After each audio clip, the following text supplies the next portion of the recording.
Somewhere I Belong, Chapter 20, Part 2. Ha! Suck it, Fleabag, Isaac said as he and Fluttershy took off once again. The yellow mare raised her bow and aimed right for the manticore.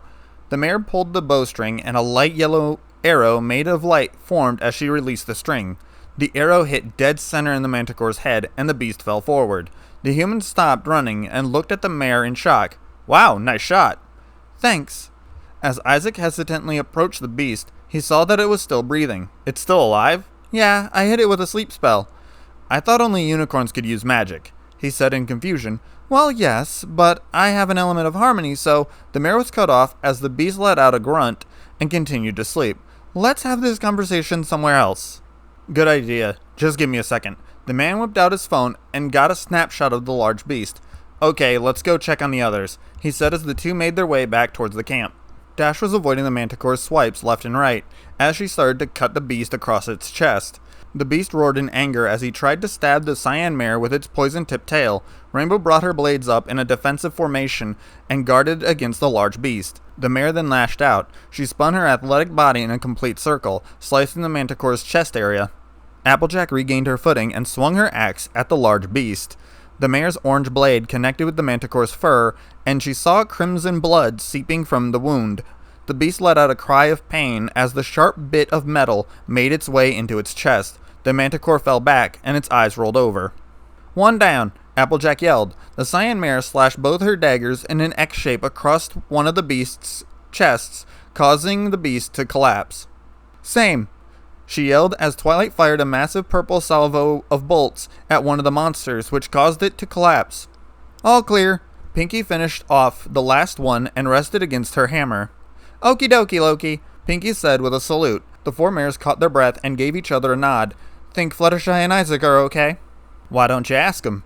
Applejack said as she pointed with her finger. The mares looked and saw the human and yellow mare racing towards them. Hey guys, Isaac said as he stopped to catch his breath. The man didn't notice the manticore bodies. Geez, you guys really kicked ass, he said in a surprised tone. How are you guys doing? Dash asked as she flew up to her friends. Shy totally saved me, Isaac said as he put an arm around the mare. Oh, it was nothing, she said with a blush. You put it to sleep with a magic arrow. I wouldn't have been able to do that if you hadn't stunned it with that branch, the yellow mare said in her usual timid tone. The pony's weapons started to glow, and they shifted back into their amulet form. The ponies then saw a bright light coming from the slain beasts. The manticore's bodies glowed and vanished. The group was dumbfounded by what they just saw. Twilight, can manticores use magic? Isaac asked with a gulp. No, I've never seen them do that before, Twilight said in confusion. Isaac pulled out his phone and selected the picture of the odd manticore. Ever seen one like this before? He asked as he handed her the device. Twilight looked over the photo and searched her brain for something. Sorry, it's a first for me. We can try looking once we get back to town, she said as she handed the man his phone. Oh well, you learn something new every day. As the words left his lips, his stomach let out a loud growl. Heh heh. Sorry, it must be close to dinner time, he said as he scratched the back of his head. A series of growls came from the other mare's stomachs. Looks like I'm not the only one who'd think so. The ponies nodded in agreement and got the pots and pans out for dinner. Isaac walked over to Pinky and Applejack and set out the pans and cooking equipment.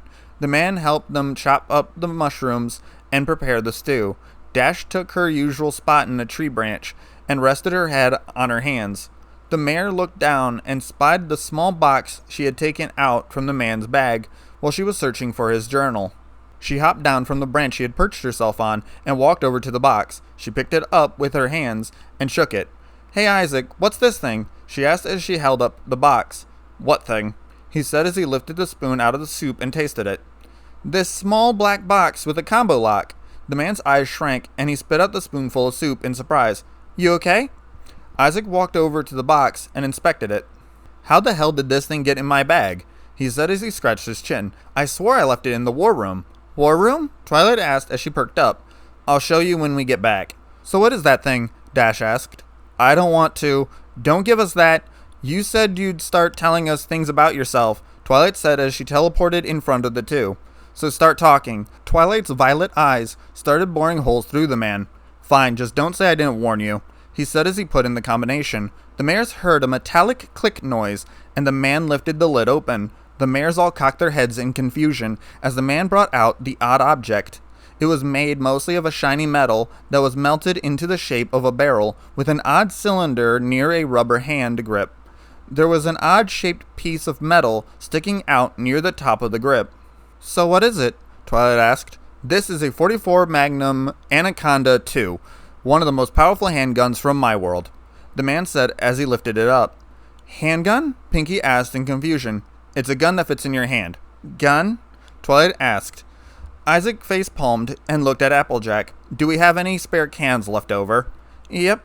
I didn't want to litter, so I saved all the cans we used for the soup," she said as she walked over to her backpack and pulled out one of the tin cans. "How many do we have?" "I say about 8. "Can you get me 6? The mayor nodded and started digging through her bag. She handed them to the man, who proceeded to rip the labels off and put it into his pocket. He walked over to a log that was a good distance away from the camp and put them on top. Isaac went back into the box and pulled out 6 small brass objects that fit into the slots inside the mechanism cylinder. "Everyone stay behind me," he said as he closed the cylinder and threw a small switch on the gun. "You might want to cover your ears," he said as he aimed at the cans. "Why?" Dash asked as the others put their hands over their ears. The man took a deep breath and focused down the sights. The man pulled the trigger. The mares heard an incredibly loud bang noise come from the man's machine, along with a metallic ping sound. They looked up to see that one of the cans had been knocked off the log. The man lowered his weapon and threw the switch. Isaac walked over to the can and held it up so the mares could see a large hole going straight through the can. "That is awesome!" Dash yelled. "What kind of magic is that?" Twilight asked. "No magic. Human innovation," he said as he pulled out the weapon. "You see, there's a compound in these brass cylinders that is extremely flammable," he said as he removed one of the bullets. "When this piece, called the hammer, strikes the firing pin that's located in front of the hammer, it sends a tiny spark into the brass casing, causing a small explosion, and forcing the small metal ball, called the bullet, out of the casing, down the barrel, and into or through whatever I'm pointing at." "Wow," Twilight said as her eyes boggled. "Can I try?" Applejack asked. Isaac thought for a moment and let out a sigh. "Okay, fine, but just one shot and be careful." The orange mare nodded as Isaac handed her the weapon. "Okay, how do I work this thing?" Isaac stepped behind her and lifted her arms up. "Look down the sight. It helps if you close one eye." Applejack shut her left eye and focused on the can. "Make sure you have a steady grip. The recoil is pretty strong on this thing." "Recoil?" "It's the force that blasts back after the bullet is fired," he said as he switched the safety off. "Safety is off, and you're hot." "Don't need you to tell me that," she said as she wagged her eyebrows. "I mean you're ready to fire, and keep facing forward." Applejack took a deep breath and focused on the can. She pulled the trigger and felt the force coming from the barrel. The bullet hit the side of the can, making it fall on its side. "Wow, that's got some kick," Applejack said in amazement. "You get used to it after a while." "Anyone else?" "Me," Dash yelled as she flew up. Isaac handed her the weapon. The cyan mare looked down the sight and fired randomly, missing the target. "What the hey?" "It takes time to get used to it," he said as he took the weapon from her. "Hey, Twilight, think you could throw one of those cans up with your magic?" "I guess I could. Why?" "Moving target." The mare shrugged and levitated the can up. "When I say pull, throw the can with your magic." The lavender mare nodded and got ready. Isaac dropped the weapon to his side and let out a sigh. "Pull!" The lavender mare threw the can forward with her magic. As Isaac raised his weapon, time seemed to slow while he stayed the same speed. He focused his sights and locked onto the can. He fired the remaining 3 bullets into the can, which caused it to spin in midair before dropping to the ground with 3 holes in it. "Hooey! That there is some skill," Applejack said as she held up the can. "So awesome!" Dash said as she scrunched her cheeks. Twilight walked over to them in amazement and looked at the weapon. "That could kill some pony," Twilight said as Isaac emptied the spent rounds. "That's what it's supposed to do." The mares looked at him in shock. "It's for personal protection, and it can easily go through someone in less than 10 seconds, he said as he put the gun back in its case. "How would you know?" Dash asked. Isaac got up and pulled the right side of his shirt down to show a small circular scar near his shoulder. "I've been shot before," he said in a flat tone. The mares all put their hands to their mouths in shock. "Have you ever shot anyone?" Pinky asked. Isaac gritted his teeth and let out a sigh. "Yes, I have." "Did they die?" "Yes." The mares stood frozen at the man's words. Twilight felt a wave of fear creep up her spine. "Why?" Twilight yelled. "When someone is shooting at you, you have to shoot back and make sure that you're better at it than they are." he said as he put the box back in his bag. How many guys have you... Does that really matter? He asked in a flat tone. Looks like the soup's done, Isaac said as he walked over to the pot. The mares all gulped and walked over to the man and sat down across from him. The rest of the night was spent in close to complete silence until Applejack broke the silence. So, Isaac, was that the only time you've been shot? Nope. I've been shot... He stopped as he took a moment to think. Around 10 times, but it's probably more since I covered the scars. The mares looked at him in shock. How'd you do that? Twilight asked. Surgery. After the wound healed and left a scar, the doctors took a piece of skin from another part of my body and patched it over the scar, hiding it. The mares looked at him in shock. So why didn't you hide that one? Dash asked as she pointed at his shoulder. That one is... special. How so? It was the last time I was ever shot, and I hope to keep it that way, he said in a flat tone. Wait, how did you survive getting shot? Twilight asked. Just because someone gets shot doesn't mean they'll die, he said with a sigh. If you get yourself help, then it's treatable. Doctors open up the wound and remove the bullet. Or, if it goes straight through, then they can just close it, he said with a yawn. It also depends on 3 things, he said as he held up 3 fingers. Where you're hit, what kind of weapon was used, and what kind of bullet it is. There's more than one type. Oh yeah, the Anaconda is small compared to the stuff that I've shot in the Marines, he said with a small chuckle. My personal favorite is sniper rifles. Sniper rifles? Isaac pulled out his phone and scrolled through his photos until he came to an odd-looking machine with a long barrel. They're designed for taking out targets at long ranges. That looks badass, Dash said with a smile. I'll gladly show you guys it once we get back to my place. You have one? Yeah, I managed to strike a deal with the brass, which allowed me to keep the weapons I used while in the field, he said as he sat back. Not everyone can do that. Nope, most of the time soldiers have to give up their weapons at the end of their tour. So how did you keep yours then? Pinky asked. Isaac's eyes shrank as the words left her lips. I helped them out with a small problem that they couldn't handle on their own, he said in a low tone. That, and when you're the general's son, you get some leeway. The mares looked at him in shock. I said I had a military upbringing. Your dad was a general? Yep, one of the best, he said with a yawn. I'm going to bed. See you guys tomorrow, he said as he walked over to his tent and laid down to rest. The mares huddled together and whispered to one another. I can't believe that he's killed someone, Twilight said in surprise. I'm sure he had a good reason to, Applejack said in a defensive tone. Like what? He said that somebody was shooting at him. What was he going to do? Let the guy kill him? Dash said. If someone was trying to kill me, then you bet your flank that I'd get out of there no matter what. That's no excuse. You should never take a life. Let's all just simmer down. We don't even know the whole story yet, Applejack said with a sigh. Look, Isaac has had plenty of chances to try to hurt us, and he hasn't, so I highly doubt that he'll start to now. Fine, but I'm writing to the princess about this when we get back, Twilight said as she walked back to her and Pinky's tent. The other mares did the same as they returned to their tents for the night. As Fluttershy crawled inside the tent, she saw that Isaac was asleep. The mare let out a sigh before crawling inside of her own bag and fell asleep in its embrace. Go ahead, shoot me. I can't. Do it! Isaac woke up in a cold sweat and sat straight up. As he wiped the sweat from his brow, the man looked at his watch and saw that it was 2:35 a.m. Isaac got to his feet and walked outside the tent with a towel and a flashlight. He tiptoed past the other tents, making sure not to make any noise. The man walked down the path until he got to the waterfall and pool. He slipped off his shoes and pants, only keeping his boxers on as he entered the cool water. He felt the cool water meet his skin, which sent a small shiver up his spine. As he adjusted himself to the water, he stuck his head in the waterfall, allowing the cool rainbow water to wash over his muscular body.